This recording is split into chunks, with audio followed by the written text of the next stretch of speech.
Looking for clarity and confidence when it comes to decision making for your business? You've come to the right place. You're now listening to the Atomic Business Coaching Podcast. I'm Adam, and I work on the business. I'm Tom, and I work on the owner. Together, we are Atomic Business Coaching. And we're in the business of helping owners. In the business of helping owners. Look at you singing along here on a Friday morning. I know. I love Fridays. Yeah. My daughter and I, during the school year, have Friday as donut day. And she no longer is really eating the donuts. So I told her, I'm like, that's it. No more donut day. She's like, what do you mean? And I'm like, let's pick something else. I'm like, maybe. And she's like, can we do Starbucks day? And I'm like, I guess so. I'm like, hey, what about sausage day? I'll get all the sausages for the weekend. Because that was the thing. Like, we buy donuts and then they last for the whole weekend. Yeah. But we used to buy a dozen donuts and I'd throw out like 3. Now we switched to buying 6 donuts and I throw out 2. I'm like, what's the point of this anymore? Yeah. Well, so starting with Starbucks in 3rd grade, I don't know, man. You got your work cut out for you because that is such a thing with all these girls. That's my parents' fault because they buy them Starbucks gift cards and they're like, take me to Starbucks. And I'm like, when I go to Starbucks, it's like $3. When I go with my 2 kids, it's like $30. Yeah, exactly. What is that? What is in that thing? It's just sugar. Yeah, it's magic stuff. And they love those cake pop things. I know, they're gross, but my kids love them. It's like, can you give me a cake pop? Yeah, Starbucks knows what they're doing. So, thanks for being here. What we're going to do today is, like we said, we are in the business of helping owners. And recently we've identified some things that we are seeing with many people across the board, especially as we are about to enter the 4th quarter of 2023 and wrap things up. So the theme of this is that many people are stepping on the neck of their own potential in their business. They're stepping on the neck of their own potential as a leader. They're stepping on the neck of their own potential as a great human being, a father, a husband, a contributor to society. So we're going to talk about what that means when you are stepping on the neck of your own potential. And we're going to talk about how you can counteract that, how you can identify that you are actually doing that and overcome it. All right. So Tom, why don't you give us some insights to that? Yeah. So, I mean, really, it's an approach of being victimized by other people. It's stepping on, your own potential, letting external factors really influence who you are and who you're meant to be. And it's really the thing that causes us to procrastinate. It's the thing that creates a fear of failure. It's all of those things that really surmount, and we see it in so many shapes and forms in business owners. We see it as imposter syndrome. We see it as this fear of failure, this fear of success. And it really is because you start to see the world through a to-me mindset versus a for-me mindset. And one of the things that I always like to work on with people is when I hear things like, why does this happen? Or why am I failing to do this? And most business owners are standing in their own way. And we have to help you get out of your own way, because when you're in your own way, you are not going to be the business owner that your business deserves and the business that you really, and you're not going to achieve what you want to achieve in that business, because you have to be able to step away from your own fears and anxieties about things and not let somebody else or some other thing control who you are. So I think it's a really, one of those things where it's shifting a mindset to looking at everything as happening for you as your growth and your development. Yeah, so some of the things that we recognize is that people aren't really utilizing what they have. Mm-hmm. So they have certain talents that they're not utilizing or skills. The worst one has been really they have opportunities that they're not utilizing. So they get kind of caught up in all this nonsense. Okay, in running their business or throughout their daily life, they miss out on these opportunities. And that's what I mean by you're standing on the neck of your own potential, right? When the definition of that is kind of like when someone exerts a dominance or control or power over you. That's what that really means. Mm-hmm. And what you're doing is you're exerting this dominance over your own potential. You're controlling what you can and can't do. And unfortunately, what that means is you have the power to stop yourself or let yourself go. And that is a great way that you said it, this for me, or how did you say it again? Either to me, really that victim mindset, versus the for me, which is more of the growth mindset. Right. So a lot of times when you go throughout your day, you're like, oh, I have to do this because this is happening to me. Mm-hmm. right? I have to, stop what I'm working on in this project and do that thing over there because this is happening to me. Instead of looking at it and saying, hey, look, this is what I can work on that's for me, that's for my business. And a lot of times what that means is to eliminate some of the nonsense and really utilize your skills and your talents. So for instance, Tom and I consistently every Thursday and Friday, we get together and we work on our business. And we'll have these sessions that are between 2 and 3 hours at a block. And we'll be working on a project or strategy or, talking about our clients, or like we just did an amazing workshop. We had to build those things out. And there are times that I say, hey, I'll be back in 5 minutes. And Tom knows exactly what that means. It's because I have a certain talent that I can absorb information. Okay, I can step away for literally 5 minutes, and all of a sudden, everything in my brain somehow connects. I don't work on this. I didn't cultivate this talent. It's just something I have. Right. God gave it to me, but I embrace it and I use it. And it happens regularly. I would say 9 out of 10 times when I come back from that 5 minutes, I had some kind of epiphany or connected the dots, and allows us to maybe not change the world, but move to the next step. Mm-hmm. And that's the type of thing I'm talking about. I am interrupting what Tom and I are doing to go utilize a talent. And if I said, I'm just going to stick this out and I'll keep working through this process that Tom and I have, and that would be stepping on the neck of my own potential and our company's own potential, and the byproduct, our client's potential. So things like that, you have to really start identifying, like, what are the skills and talents that I have so I don't kind of subdue them, And I think, and I love that you brought it up that way, because it is something I've gotten very used to, because I feel like in our conversations, we throw out so many ideas, but that process is what allows you to synthesize everything together so that we can actually progress and move forward. And I think that's one of the big dynamics of what we do together that makes it so impactful. Because if you didn't have that ability to synthesize, and you were like, I don't want Tom to get upset that I'm walking away, or I don't want to let him control the situation. I got to go do my thing so that I can be more productive. And that's something that I have learned from you, is you have to take that time to step away and do what you need to do. Because if you don't, you do sabotage the work that we are doing. And you are stepping on your neck of your potential at that point. Because listen, I think of the neck. I always think of that when I think of what you said about the neck of potential, when we first started talking about topics for the podcast, I always think of the movie, My Big Fat Greek Wedding, and how the two women, Andrea Martin, and I can't remember her other name, the mom, they try to convince the husband that something has to be different, but they want to make it his own idea. And they say a key line, that the man may be the head of the house, but the neck is the thing that turns the head from one side to the other. Mm. And what you have to think about is the neck of potential. When you're stepping on that neck of potential, you are actually making a choice between going forward and doing what needs to get done, or you're sabotaging yourself. And you have to see it as an opportunity to turn the neck in a different way so you can head in the right direction. But if you let other factors, other things control you, you are not going to be, that turning of the neck is going to be very restricted. It's not going to allow you to move forward the way you need to move forward. And a lot of times that comes from having an ingrained habit, right? And usually a negative one. So, you may think, I did an Instagram reel today about how in order to have work-life balance, sometimes you need to get out of your comfort zone and you need to experiment, right? Right. And what I really mean by that, and what I was saying by that, is you need to delegate stuff. You need to empower other people and let them do things. But the idea was if you want to have that balance, you have to stop doing what's comfortable, do things that are uncomfortable, and experiment with new things. And a lot of times when you're stepping on the neck of your own potential, as I said before, it's because you have these habits that are typically not productive for you.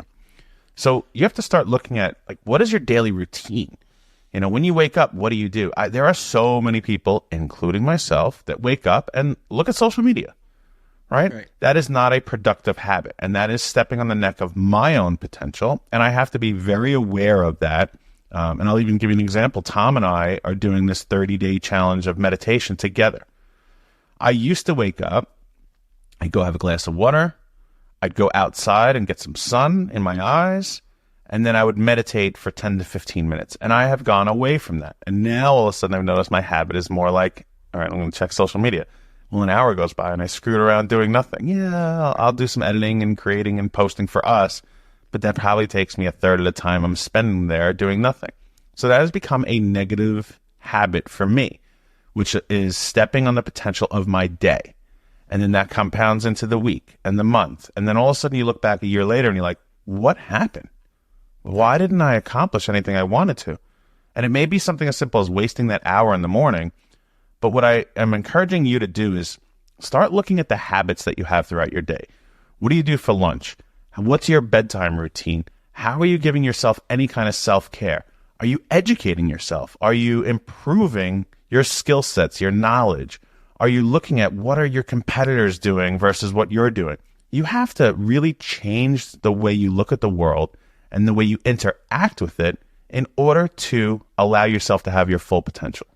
And, you're bringing up a really important point. And I think it's, the discipline that you have. I think when you don't have the discipline, and the discipline comes from a place of confidence, right? And when we are sabotaging ourselves, we are refuting and debating our own confidence, and we're allowing other things to influence us in that. And if you take the time to be more disciplined, like you're saying, I used to meditate every day as well. And this opportunity to do this now with you is an accountability thing. It creates so much opportunity, but it's going to raise both of our potentials. We have stepped on our own necks of potential around creating a fluid day for ourselves, or a very highly intentional day. We keep talking about intention even in our private conversations, where the last couple of weeks I've really struggled with the thing that I preach about all the time, is setting intention. And we're doing that because we've broken away from the discipline, and we've broken away from the routine. And we have to recognize that you need to really take a hard look at these activities that you do every day that are meaningless, that don't really matter for much, and stop wasting so much time, because the waste of time is stepping on your potential. Right. The lack of organization in your life is stepping on your potential. The not managing your time and blocking time for your business, for you, for your family, and for fun and for other things. The not doing all of those things, you're allowing those things to happen to you instead of making it about being for you. And that's where you have to really shift your mindset and start turning the neck in the direction of, what am I going to do in this hour that's for me, that's going to help everything that I'm trying to do? And when you don't do that, you do sabotage yourself. And that's why you fail, right? We talked about in the workshop how unexecuted plans and unwritten plans are coming from a place of failure. People want to achieve these things, but they're so afraid to fail. And until you recognize that failure is all part of success, there really is no such thing as failure. Failure is really, the only true failure is when you don't learn from your experience, when you don't try to make it better, do something differently. And if you can get away from that mindset, which is also stepping on the neck of potential, is that failure is just part of success. And I need to become more comfortable with that.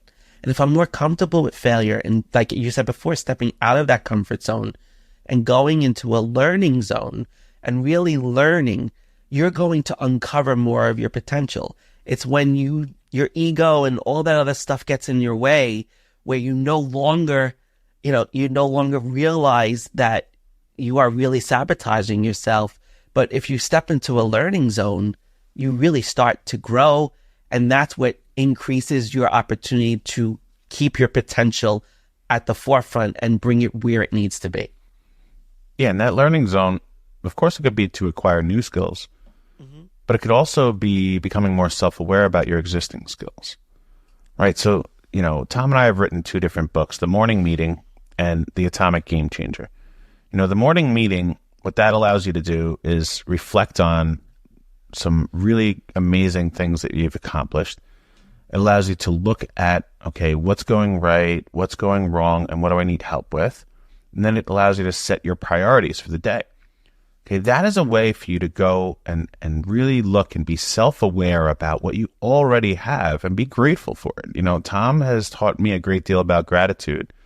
And when you start becoming more aware of what you do have, you may want to utilize that more and more. In our other book, The Atomic Game Changer, that is the 9 principles of an atomic business. And these principles are standards of how you need to be in order to have success in every aspect of your life. You know, I don't care if you're a kid trying to do great in school, or you're a housewife just trying to, you know, live your best life, or you're a titan of industry trying to be the most successful. These principles go across everything. And it's just the ways that you have to change the way you act, change the way you do things in order to be the best version of yourself. And one of the things you could start with is really recognizing what's your worth. Like, we all have this very unique worth. And that's what makes us unique. That's what allows us to build these businesses, because we bring something incredible to the table that no one else can. And if you are muting that just so you can get other nonsense done, when I say nonsense, I know it may be required to get done, but you may not be the person required to do that. If you can really recognize what is the worth that I bring to whatever I am doing, okay, if it's in business, or if it's running your household, or being a parent, or on the team of some sport, you have to know what your worth is. But in order to understand that, you have to take time to reflect on it. Yeah, you're 100% right. If you don't understand your own worth, if you don't understand, because there's so many components that go into worth, first of all. I mean, you're talking about confidence, you're talking about value, you're talking about self-knowledge and self-awareness. And all of that really feeds into how you see yourself as worth and a worthy person. And you have to bring all of that, raise all of that up so you can exercise your full potential. You know, you mentioned the principles. The principles in our book are really potential activators. They activate the potential within you. They give you the principle and the skill that you need to be able to reach your full potential. That's the whole reason we wrote the book, was to help every business owner to activate their full potential. But it's through these methods, and these methods are things that are not going to stand on the neck of your potential. They're going to bring them to the surface and help you to develop them even more and recognize and unlock potential that you don't even know you had. And that's one of the key things that I've noticed in working together with you, Adam, and working really on the last 5 years, building my business and then building this business with you, is there is so much potential that I have unlocked because I took the time to focus on what I was worth, what value I bring, how confident I am in myself. And in the last couple of weeks, like we talked about earlier privately, it's been a little tight because I've kind of stepped back a little bit. I'm stepping on my own neck of potential right now because I am doing new things, and we keep pushing ourselves to do new things. And if you're going to have that, and I want to give people a little understanding that you can't be unlocking your potential every single moment. You're going to have ebbs and flows.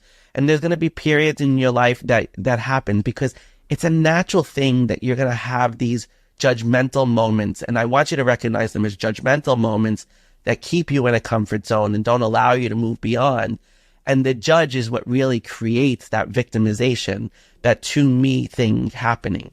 So recognize that if you're really struggling to unlock your potential, or you're really sabotaging yourself, that it's time to reevaluate the role the judge is playing in your life. And that's part of the reflection that needs to take place, is what is that thing that's stopping me?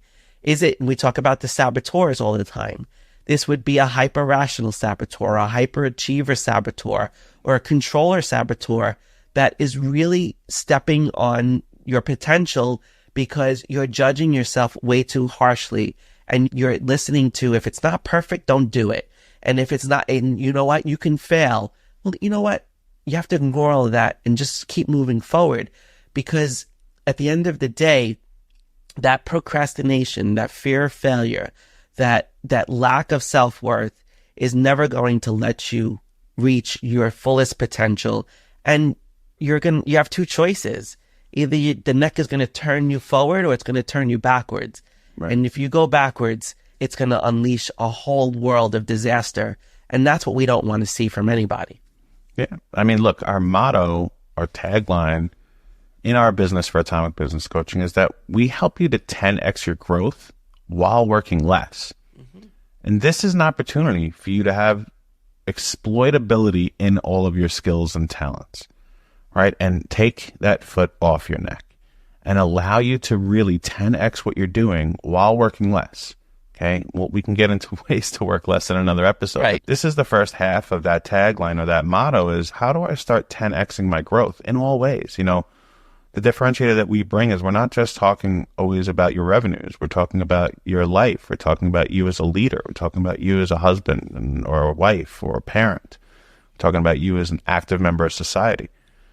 So what I would recommend is we have this book, The Morning Meeting. Okay. We have priced it's $9.99 on Amazon. We literally make no money off of it. Okay. We're not looking to make money off of it. And if you can't afford it, reach out to us and I'll send you a PDF of one page. Obviously in the book, you get a lot more. There's, you know, some other exercises and a weekly wrap up, but if you can't afford the $9.99, reach out to us. I will email you a PDF that you could just use day after day. But for $9.99 with overnight shipping, go to Amazon and look up The Morning Meeting Atomic Business Coaching. This will help you to start exercising this. It'll help you to start having gratitude every morning, reflecting on what's going right, reflecting on what's going wrong, and setting the priorities for your day. And as you do that through our journal that we've built, it'll explain how to really look at these things so you can get the most out of what you have the ability already to do. It'll also give you the ability when we ask, what do I need help with, on where you can go source new skills and new talent and new perspectives, right? This is all about growth. When we say 10x your growth, we mean in every aspect of your life. That's why we've built our company. That's why we do this podcast. That's why we've written our books. And that's how we help our clients each and every day.